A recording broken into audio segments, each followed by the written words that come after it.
I'm gonna finally try to do a video here that shows how crazy this bike is. I'm sure I'll fail at it. Glendine made me this wheel. We took the gold and then we painted and we faded it in, and it's all gun coated. And this thing's ridiculous. I don't know why it doesn't photograph well. This is all done with a pencil, like prison art.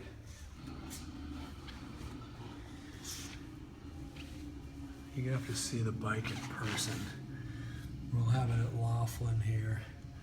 All this is all burnt from me riding it. I think this is gonna come out pretty good.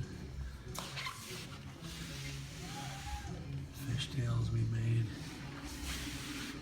Try not to shake here, but you know. This is metal inlaid in here. There's 3 layers to it.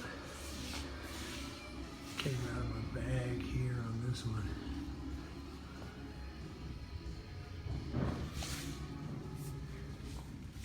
Gold King, baby.